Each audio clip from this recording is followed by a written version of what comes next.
Ini menarik nih. Boleh Kak, kasih statement. Terima kasih pertanyaannya. Nih.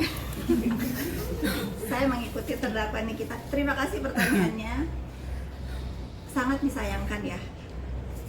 Si Nikita Mirzani ini biasanya pinter. Biasanya dia sangat hati-hati atas informasi yang diberikan oleh netizen. Ya, kok kali ini dia serendah itu? Kok kali ini dia sepicik dan sereceh itu mendapatkan informasi dari netizen yang nggak tahu juntrungannya, nggak jelas, dia telan mentah-mentah. Saya sebagai orang yang disebut terus sama dia, bukannya marah ya, malu. Kenapa dia serendah ini sekarang mempunyai statement-statement yang tadinya kan statementnya wow gitu ya, apa yang keluar dari mulut dia itu bombastis sesuatu. Kenapa sekarang informasi dari netizen yang nggak jelas kali kamu telan mentah-mentah? Kenapa itu? Kenapa dia jadi seperti ini? Siapa yang membriefing kamu? Kenapa kamu jadi serendah ini? Ada pertemuan dirimu dengan JPU Dona katanya. Saya ada sayembara 244 miliar. Besarnya sama dengan tuntutan si terdakwa Nikita Mirzani ini kepada pelapor yang melaporkan dia. Kalau ada foto saya dengan yang terhormat JPU Ibu Dona, wah seru nih. Karena saya kenal pun tidak, ketemu juga nggak pernah, melihat aja cuma di TV pada saat persidangan. Kok bisa dia telan mentah-mentah informasi yang akhirnya membawa dia punya musuh loh. Dia mengatakan itu di depan majelis hakim yang mulia tanpa jelas sumbernya dari mana, kebenarannya dari mana. Kok bisa serendah ini dia mengatakan statement-statement yang nggak jelas seperti itu? Saya tantang itu. Mungkin ada kepikiran juga kalau ini keterlaluan, terus saya di framing seolah-olah saya ada dalam lingkaran sindikat pemeras skincare di Indonesia ini. Saya akan bawa ke kantor, saya akan bawa ke jalur hukum. Tapi Kak Fit melihat ini kan kayak udah jadi apa ya, giringan opini yang mungkin berbeda dengan aslinya. Gimana, merasa geram nggak sih Kak? Saya nggak geram. Awalnya saya geram, dari geram ya udah jadi lucu gitu ya. Dari lucu kok aneh ya, jadi jijik. Sekarang jadi kasihan gitu. Semakin kesini semakin ngawur. Bukannya semakin sini semakin fokus kepada pembelaan dirinya agar terjerat dari tuduhan TPPU dan pemerasan. Kenapa? Fitri Salhuterus selalu menjadi cerita-cerita dalam setiap persidangan. Nanti kalau saya ngomong begini, pendukung-pendukungnya dibilang ikut campur terus. Padahal kan selama ini saya hanya bereaksi atas aksi-aksi yang terjadi, yang ditimbulkan oleh dia. Gitu, jangan marah kalau saya bales. Saya kan udah bilang, saya udah nggak bisa diam lagi. Sekarang kalau ada apapun berita tentang saya yang nggak benar, saya luruskan, sekalian saya injek. Gitu, nggak bisa lagi saya diam. Di penghujung kalimat yang kemarin. Nah, JPU nih. Dona, JPU Dona nih. Beda.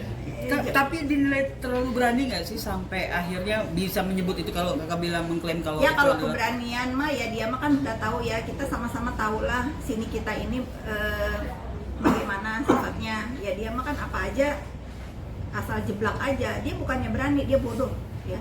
Menurut saya dia bukan berani, dia gegabah dan cenderung bodoh. Karena dia akhirnya apa? Jadi bikin orang kesel. Kalau saya sih nggak akan kesel ya.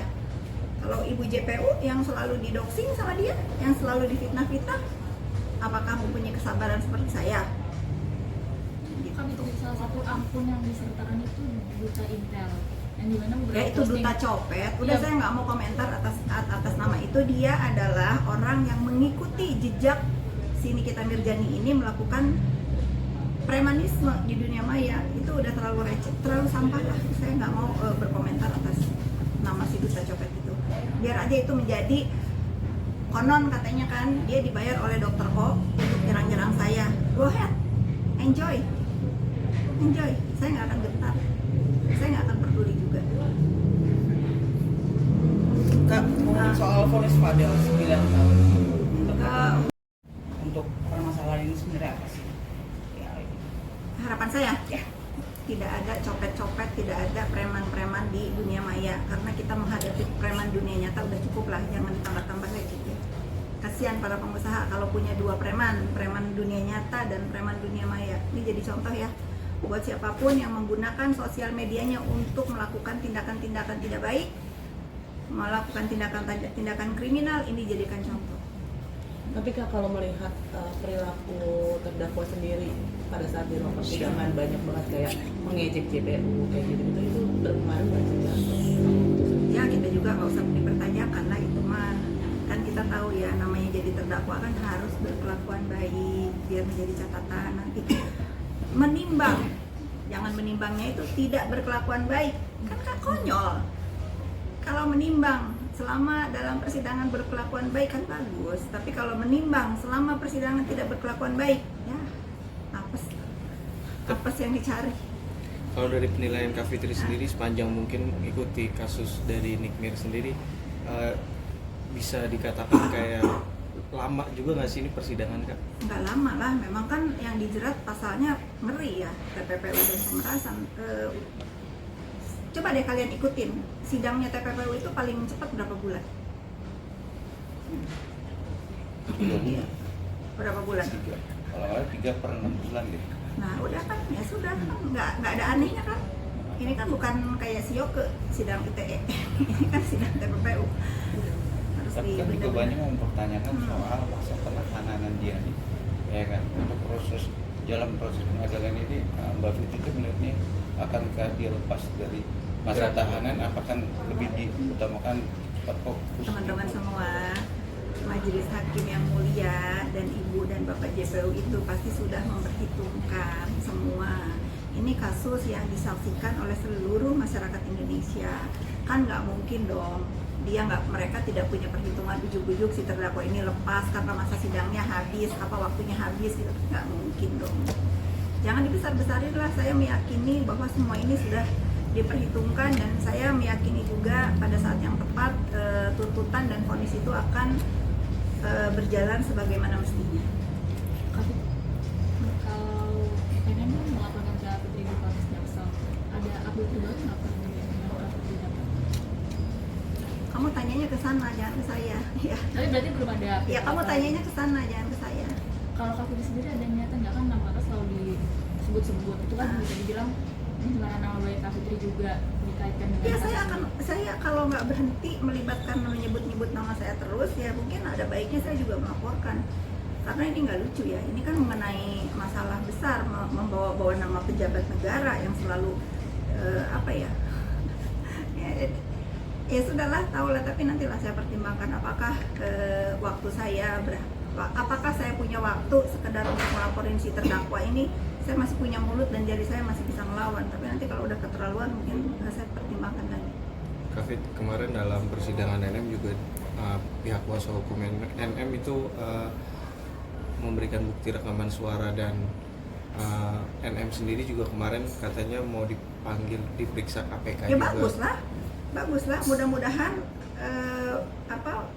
lawyernya ya tidak mengikuti dan tidak ikut-ikutan menelan mentah-mentah berita yang tidak jelas. Itu kan saya lihat lawyer-lawyer cukup ternama ya, cukup pinter lah untuk memilih mana sih berita yang benar, mana yang enggak. Kalau saya sih boleh menyarankan ya jangan downgrade, harusnya terdakwa ini yang upgrade, ikut kalian, jangan kalian yang downgrade, ikut permainan terdakwa, kan kalian pembela untuk kepentingannya terdakwa ya. Sudah cukup lah terdakwa berulah, terdakwa melakukan hal-hal yang tidak baik di majelis hakim yang mulia, tidak ada yang melarang, itu sudah cukup lah. Saya jadi kasihan sih sama si terdakwa Niki ini, kok nggak ada yang bisa mengendalikan dia untuk chill gitu ya, fokus pada kasusnya. Sebentar lagi dia dapat tuntutan, sebentar lagi vonis. Tuh, jangan melebar. Kalau saya lihat kan akhir-akhir ini melebar ya kemana-mana. Tapi Kak Fitri melihat dari posisi melebar itu dari sisi kita masyarakat sendiri, oh dia merasa nggak bersalah makanya dia perilaku yang kayak gitu gimana? Yang maling mana ada yang ngaku sih? Kan di fakta persidangan sudah jelas bagaimana percakapan kemarin dibacain, chattingan antara dia sama Mail, sama Dr. Oki, ya, sama Samira, kan udah tahu ya.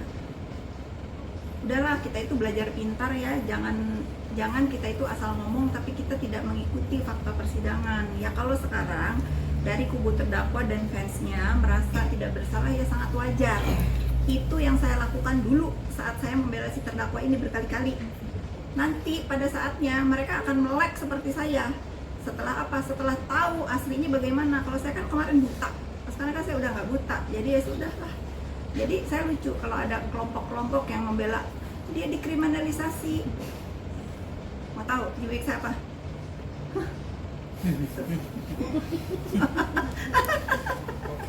Oke. Ayo lah, terserah aja saya mah. Saya nggak mau ngikutin detail bantahan-bantahan yang saya tahu, yang saya ikuti saksi ahli dari pihak terdakwa pun kan kemarin sebetulnya menguntungkan pihak pelapor ya. Menurut saya mengenai bully itu terjadi dari mana? Dari yang lebih besar ke yang kecil. Nah dia kan bersalah juga, follower dia sama si Dr. Reza katanya sama. Kalian kan tahu berapa followernya. Gitu, dia nggak membantu ngebully saya walaupun saya followernya jauh di bawah dia. Tapi di dunia nyata dia di bawah saya.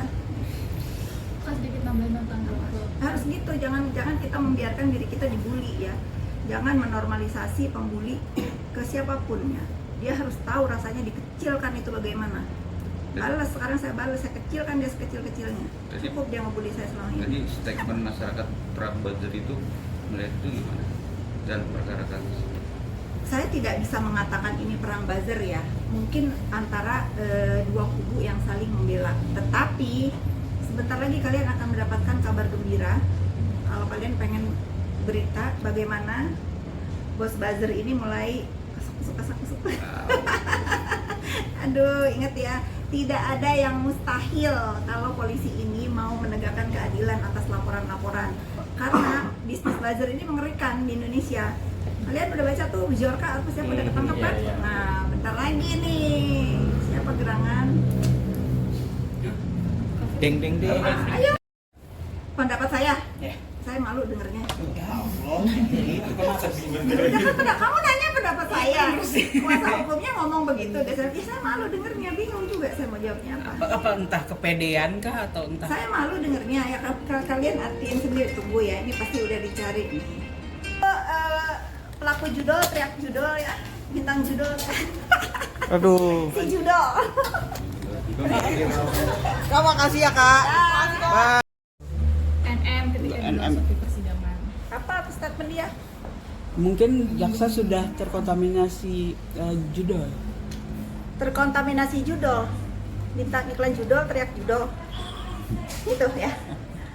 Dia yang menjudol-judolkan orang, dia lupa dia punya kasus judol yang belum tuntas. Kalau saya kan saya tantangin. Kalau memang saya terlibat urusan judol menjudol itu, kalian bikin dumas. Kalau terbukti saya memang punya bisnis judol seperti seperti sindikat, diduga sindikat pengajar sindikat jadi memiliki bisnis judol, maka tadi jangan maling teriak maling gitu loh, jangan bintang judol teriak judol. Kalau saya punya judol pasti dia saja jadi bintang.